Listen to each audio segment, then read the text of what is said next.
Don't look now, but Missouri has screwed around and gotten pretty good.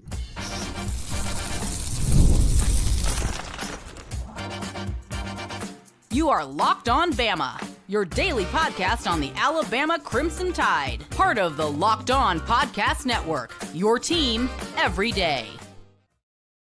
Hey, everybody. Welcome back into Locked On Bama, AHSA Radio Network's Luke Robinson. That's me.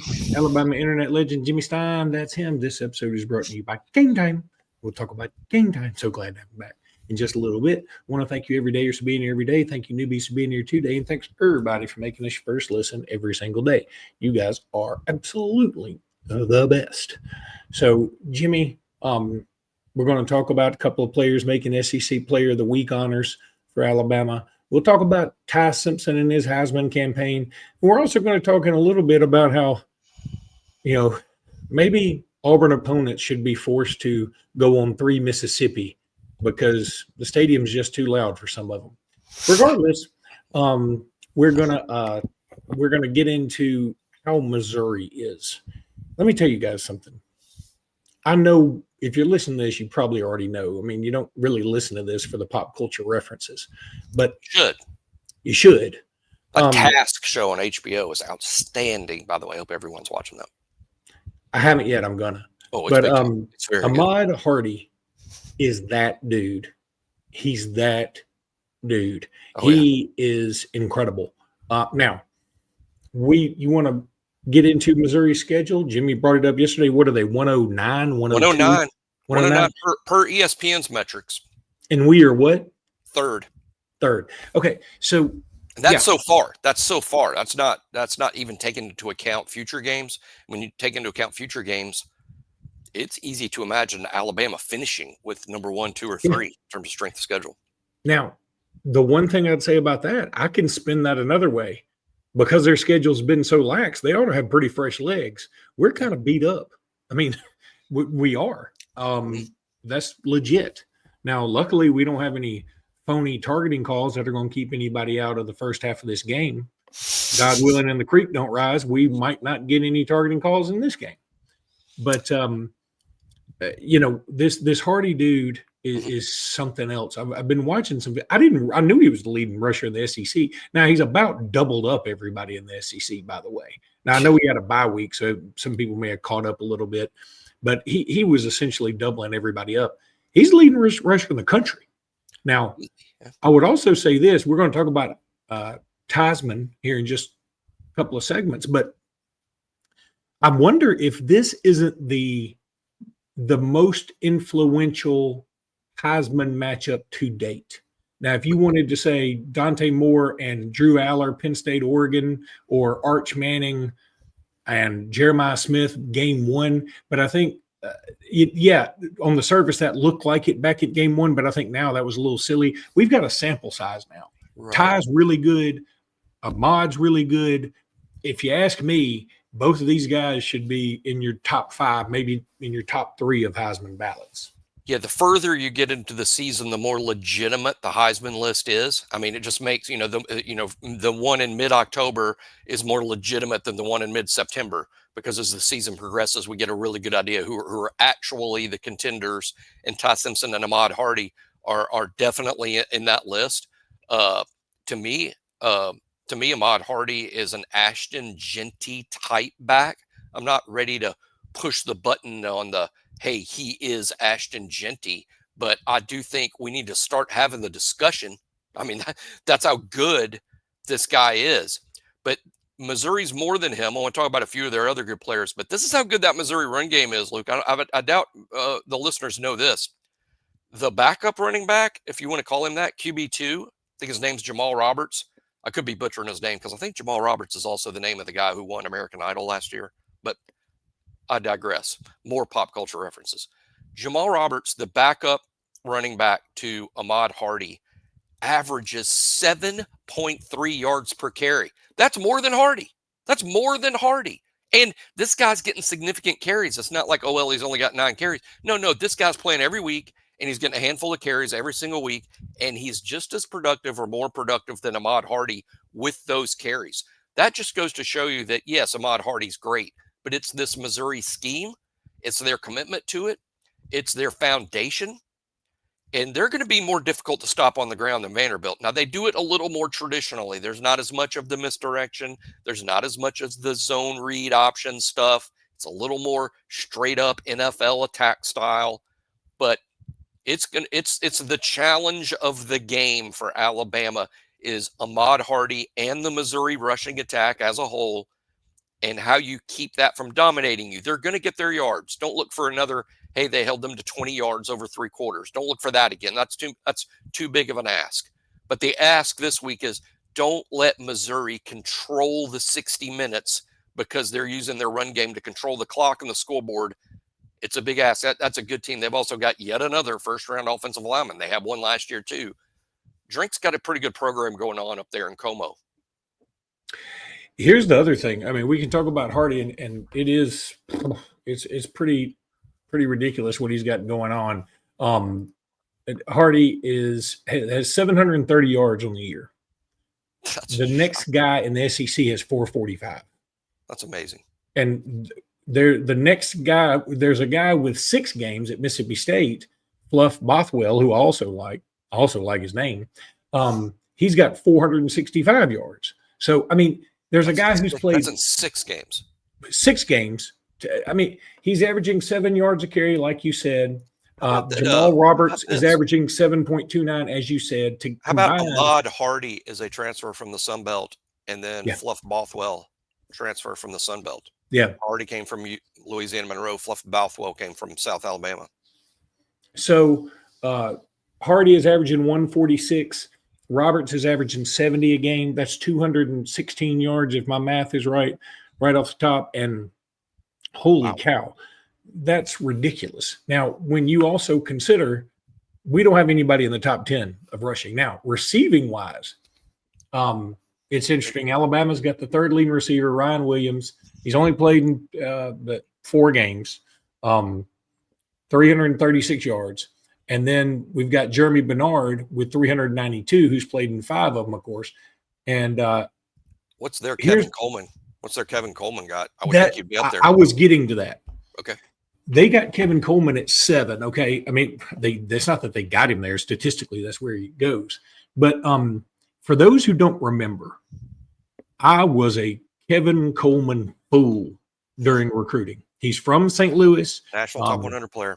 Initially went to Jackson State, where Jackson State, with Dion, and then he transferred, I think, to Louisville. Correct.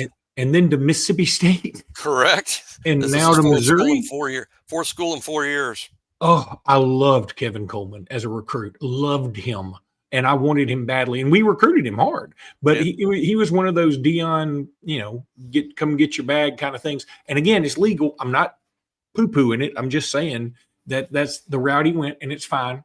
And he hadn't exactly set the world on fire. I mean, let's be real about it. He had about 800 or 900 yards at Mississippi State last year.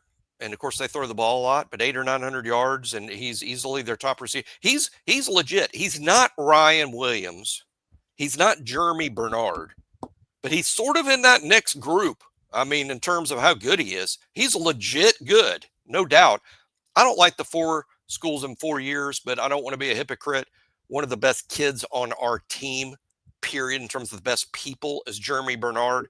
He's a 3 schools in 4 years guy.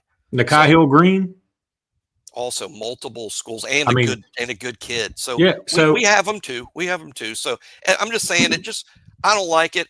I'm sure most of the people listening don't like it because we're still uncomfortable with the transfer portal, and particularly the kids who use it multiple times. I think we're all uncomfortable with that, and it's something we just have to get used to because, again, some of the best people on our team have been in the portal multiple times. And so with Kevin Coleman, I just have to learn that, hey, they're not all problems if they're just moving around every year. It's just a little weird to me.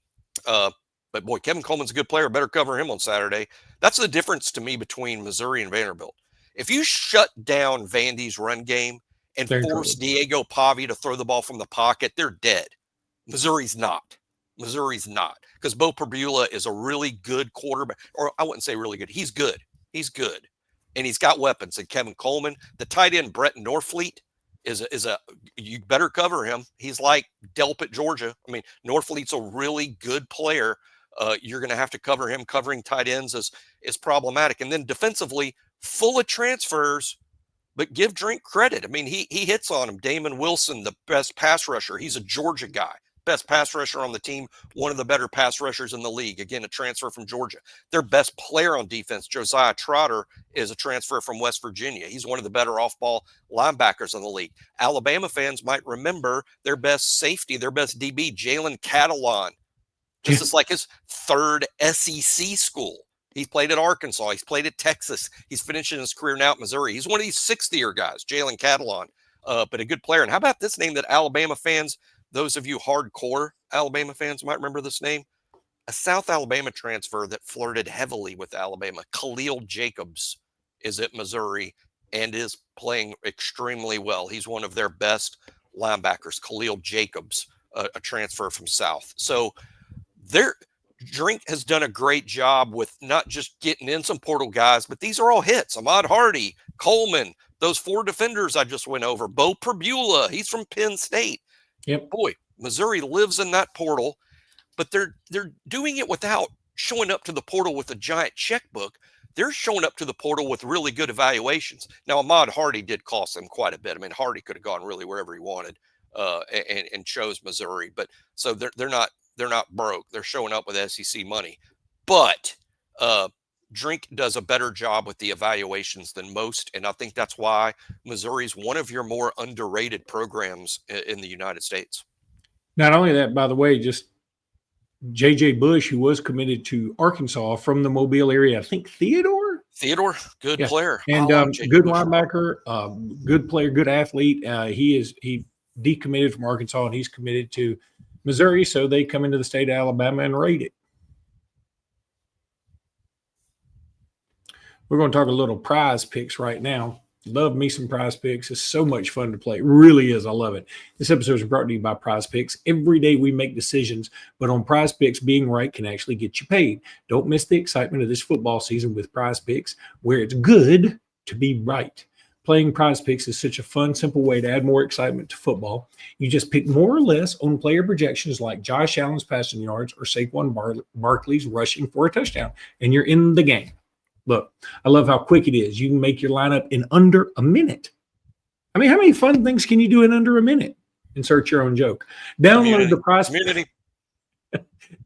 Prize Picks app today and use code LOCKEDONCollege to get $50 in lineups after you play your first $5 lineup. That's code LOCKEDONCollege, all one word, for $50 in lineups after your first $5 lineup. Prize Picks, where it's good to be correct. It's really good to be right at Prize Picks. I should have said that. I don't know why I get fancy sometimes. Okay, so a couple of SEC players of the week. Thank the good Lord, the SEC recognized Justin Jefferson. He was a heat-seeking missile on Saturday against Vandy. He deserved SEC Player of the Week. I don't think he deserved to share it. I mean, I could go on a rant about, hey, SEC, man, if it just means more, then sometimes you got to hurt somebody's feelings. It's not participation trophy, this thing. Pick one. There's a player of the week. It's not co-players of the week. It's player of the week. And each week you put one player in each category. You already got enough categories to choke a Jurassic goat. Right. They used to not have all these categories. Now it's categories. It's like offensive lineman, defensive lineman, freshman, Offensive back, offensive guard of the week who prefers best number R&B 17 over country music. Yeah. I mean, it's just, come on, man. We used to have offensive defense player of the week. And look, I get it. It's all about marketing, but it's like it waters down the product. So, and don't do this code stuff. Yeah, just stop doing the code. Justin got more categories than the Oscars. Justin Jefferson deserved that on his own. Parker Brailsford got offensive lineman of the week. I think that was very fair. This guy, I'm really hoping Parker Brailsford comes back. I'm really thinking he's not. He keeps playing the best game of his career. I thought Florida State was the best game of his career, even though everybody else at Alabama sort of stunk it up that day. Parker was out there just dominating. he played even better against Vanderbilt. Now, of course, he probably wasn't blocking the dude as good as the dude he did at FSU. But Parker Brailsford now moving into the territory, Luke. Now the discussion by the end of this year, if he stays healthy, we got to start talking about where to rank Parker in Alabama history. Ooh. You know, at his position. I mean, I think he's playing that well. Arguably the best player on the whole football team, which is saying a lot because this is clearly a good team full of good players. Still going to lean Ty there, and that's where we'll go next. Ty and the Heisman on 3 put out their little ballot, and they have Ty at the top of the list. Now, he's pretty much tied with Dante Moore across all platforms, it seems like if you just put them all together. But I'll say this, I think Ty's got a much better shot at showcasing his skills than Dante Moore does. Number one, I mean, because Alabama's got an advantage because they're more South, Midwest, East, and Dante Moore is about as far west as you can get. And some of those games just don't draw as many eyeballs, especially if they're later on in the evening. Now, Oregon is on CBS now, and so they're playing at 2:30 a little more, et cetera, et cetera. I think don't they have Indiana this week? They do. That's a game day game. So there will be eyeballs, and it's a 2:30 game, and there'll be some people there. Stuff on game day. Dante Moore is a real interesting player. Well, I mean, a transfer from UCLA. He is an interesting player. He's a good player. They got Takarian Moore, who awesome wide receiver. He was the wide receiver for Keelan Russell in Texas. And we know how good he is. He was a 5-star, and he's showing it. It would be something like that. What a battle! I mean, between those two, meaning Ty Simpson and Dante Moore. And look, I know it's early, so I'm hesitant to even get in on the hey, this guy's the Heisman leader right now, because there's such a journey ahead of Alabama. And you know how much I hate to use that word. People have overused that. At every wedding, somebody goes, I was here at the beginning of their journey. No, what you mean is you were there when they both met drunk in a bar. That's what you mean. That's not a journey. So anyway. That is overused. Narrative is another one.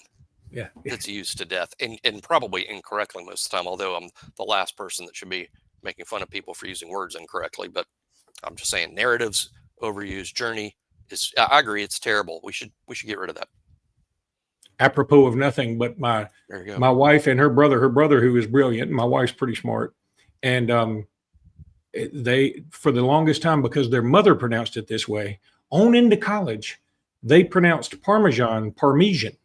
And my wife was at college, and she asked somebody to pass the Parmesan cheese, and somebody said, pass the who to the what now?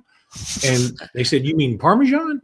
And so one Christmas, she comes home from school, her brother comes home from school, and they're both like, they were having spaghetti or something. I said, yeah, I didn't realize I got embarrassed at school. And he goes, yeah, that happened to me too. I've been saying Parmesan my whole life, and it's Parmesan. So yeah, sometimes we mess up words. But anyway, now I can't stop saying Parmesan, by the way. Now I'll probably say it. It's like the Germans. Next time it comes up, I'll have to admit that word comes up, I don't know, about once every 2 months around here, maybe 3 months. It is so good. I don't think I'll be. Well, I like Parmesan chicken. And Kyle Brandt on Good Morning Football, which I watch most days, he doesn't stop talking about Parmesan chicken. That's his thing. So yeah, going back to what we're talking about, whatever that was. So we're on a journey. We have a tough journey ahead of us. We're on a journey with Ty, but the narrative about Ty is. I remember when Ty met Alabama drunk in a bar. Anyway, Ty's got, look, when you got Missouri coming up, and offensively, we're talking about them. Defensively, they're no slouch. I mean, that Damon Wilson guy, the statistic I saw during the Georgia game, Georgia-Kentucky, was that Damon Wilson has as many quarterback pressures as the entire Georgia defensive line does this year. Yeah. And they brought it up because he's a former Georgia guy. And that's why they brought it up during the Georgia game. Yeah. Now, he's a flash edge rusher. He's sort of a one-trick pony. But, when your one trick is rushing the passer, they do things like take you in the first round. I mean, it's not an insult to call a pass rusher a one-trick pony because it's probably the most important trick in the book. That's like saying a magician, that saws someone in half and then puts one half of the person at the top of the Civic Center and the other half of the person down in the basement, and it's all a trick, and he's a one-trick pony. Yeah, that's all you need to sell out the arena if you can pull that off. So he's a one-trick pony, but he's good. And hey, Caden Proctor, he's been getting better, right? Well, now you find out. I mean, Wilkin Formby has had trouble with speed rushers. They're going to move Damon Wilson around. They're not dumb. They're going to move him around to try to get a good matchup, to try to surprise. He's not exclusively going to be on the blind side with Caden. He'll be trouble for Alabama, and that's going to affect Ty's Heisman campaign, which is going really well. If you want to win the Heisman, you need to be the quarterback of a team in contention. Check. You need to be a quarterback that puts up good numbers. Check. You need to be a quarterback that doesn't give the game away. Check. You need to be a people that the media sort of likes. I mean, be one of two things. Be the guy the media likes, or be the guy the media hates, like a Manziel. Either one works. Yeah, you can't be vanilla. That is right. That's can't be in the middle. They either like you or they hate you, and that's both will get you a lot of headlines. But Ty's definitely in the like category. Wait a minute, Jimmy, that's a good point. Who's the last boring Heisman winner? I mean, Travis Hunter certainly far from boring. I think Bryce Young is completely unlikable. You have to like charismatic, and he's a guy built to be in commercials on TV. Yeah, I mean, you can't call him boring when Madison Avenue likes Bryce Young, and when he becomes a star quarterback in the NFL, if that happens, he's going to be in every fifth commercial. Devontae Smith and very dynamic and likable. I just don't remember somebody who was like just sort of like, yeah, he won. Gino Toretta may have been. There's a few guys I can name that are like, how did they win the Heisman? Like, the quarterback in Nebraska. Yeah. Remember when the quarterback at Ohio State won it? Smith. Yeah. What was his name? Troy Smith. Yeah. I mean, I just mean I can't pick him out of a lineup today, and I don't really know what's happened to him, ever since. But so there's been a few I would say sort of anonymous, and how did that happen? But today, I don't know. I think it's because of social media. These guys are so much more famous than they used to be. Most of the college football world knew Ty Simpson before he ever started a game at Alabama. Why? Social media is just so pervasive. It kind of makes these kids more famous than they used to be. And I think that's a factor. But right now, I think if they had a Heisman election today, I think Ty might win it today. But the bad news for Ty is the guy who's winning at this time of the year rarely wins it, because you got to hold on to that top spot. And once you get to the top, they're always looking for a reason to knock you down. Because everybody wants to make it a race. Everybody wants to make it interesting. So, and Alabama's going to play some tough teams. All right, let's talk a little game time. I love game time. Talk about it all the time. College football going on right now. Couldn't be more excited. The tailgates, the rivalries, the energy in the stands, there's just nothing like it. But let's be real. Actually getting tickets can feel more like a battle than the game itself. Endless queues, hidden fees, prices jumping up at checkout. What in the world is going on? That's why I use Game Time, the app that gives you the advantage, and it gives it back to the fans. It's the easiest way to score last-minute tickets at the best prices. No surprise fees. What are you talking about? No way. What you see is what you pay. I pulled up Game Time in just a couple of taps and saw some amazing deals. You want to go to this Bama, Missouri game and see me? I'll be there. I didn't get my tickets on Game Time this time, but I would have if I didn't have some. So that's what you need to do. Go take the guesswork out of buying college football tickets with Game Time. Download the Game Time app, create an account, and use code LOCKEDONCollege for $20 off your first purchase. Terms apply, because they always do. Again, that's promo code LOCKEDONCollege, all one word, for $20 off. Swipe, tap, ticket, go. Download Game Time today. Now, let's talk about Square. I don't know why I like saying it like that. It's hip to be square. It's hip to be square per Huey Lewis. Oh my God, how do they not have that commercial already? This episode is brought to you by Square, your favorite neighborhood spots. They run on Square. There are certain businesses that make the neighborhood.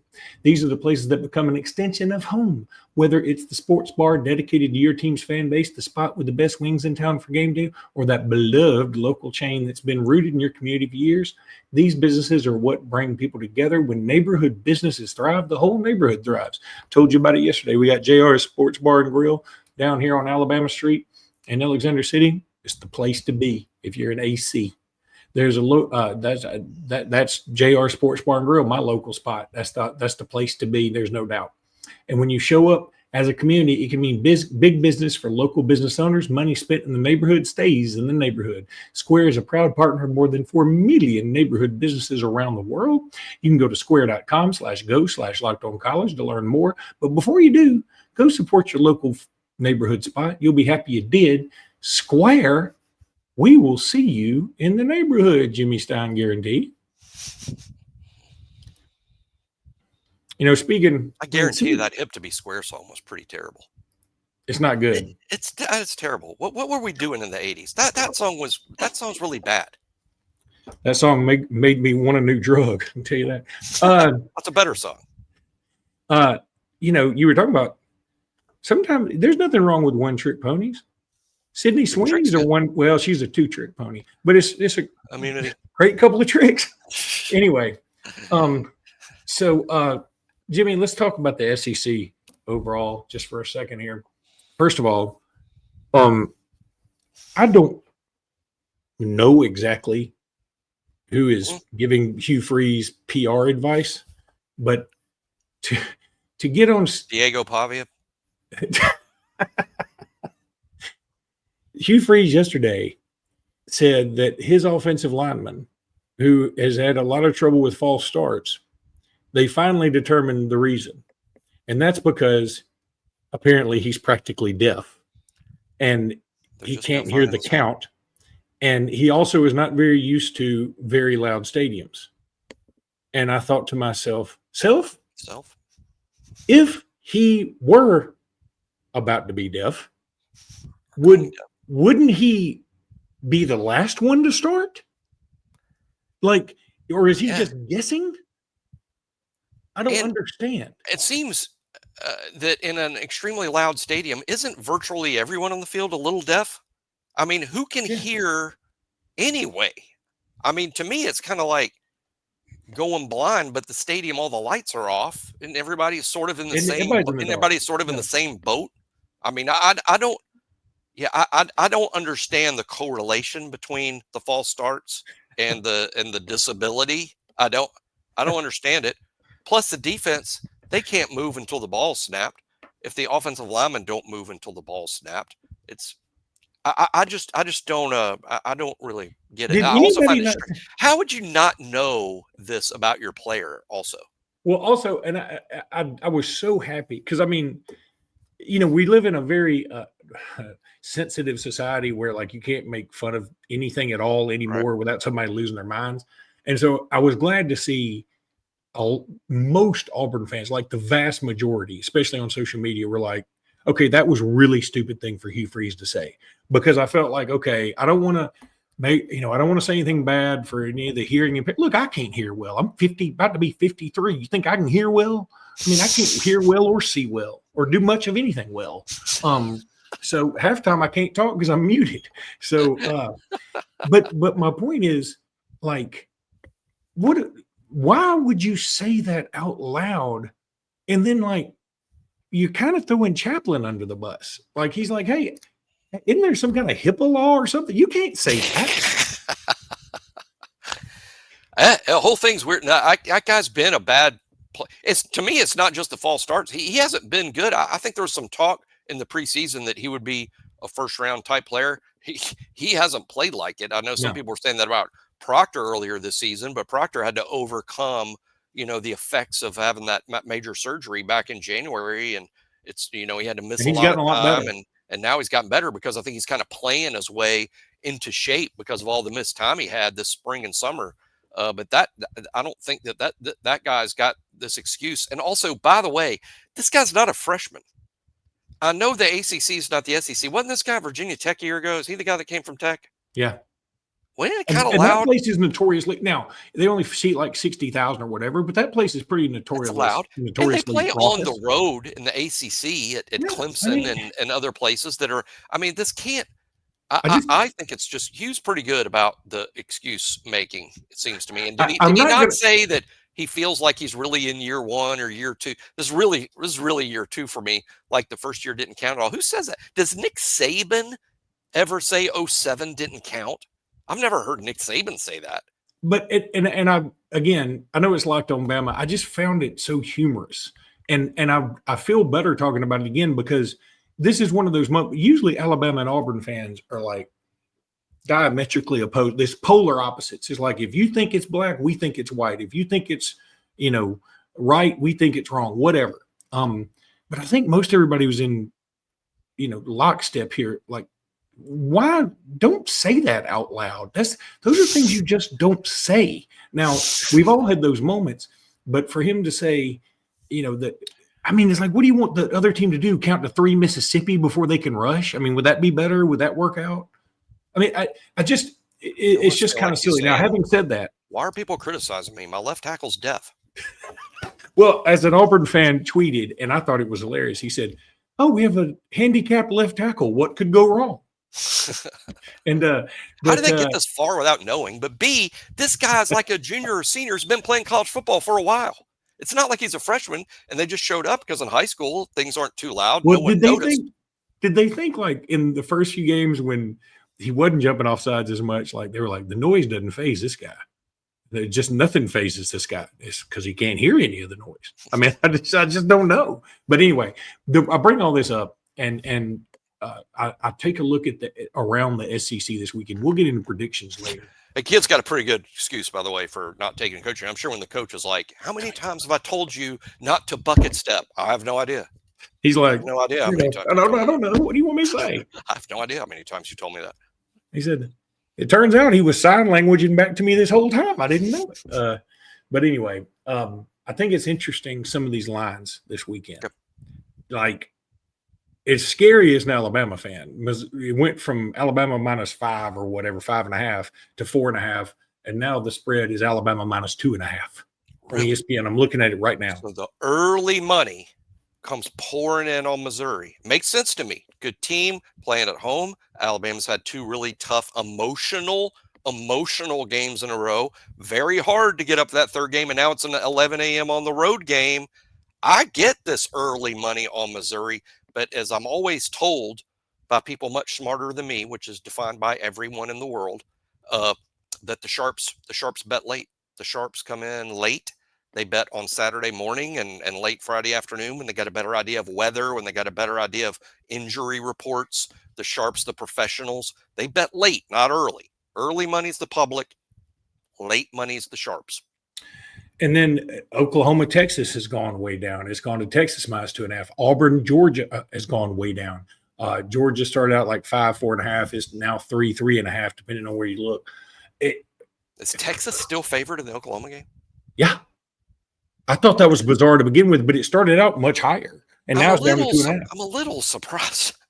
Yeah. I'm a little surprised based on trajectory, but I don't know, maybe based on the schedules and obviously Mateer being gone has to be a factor, but Arch has been so bad. Are you saying that Texas has a significant QB advantage in the game based on how Arch has played? It just seems to me the wrong team's favored. Now, am I going to be surprised if Texas wins? No, because leave it to me. The moment I jump off the Arch train and I jump off the Texas train, they'll beat Oklahoma. So I don't know what's going to happen in that game. Obviously, Texas and Arch is a bit of a blind spot for me, so I'm going to stay away from that. All right, that's going to do it for today's pod. We'll be back tomorrow with more. Until then, roll tide, everybody. Roll Tide.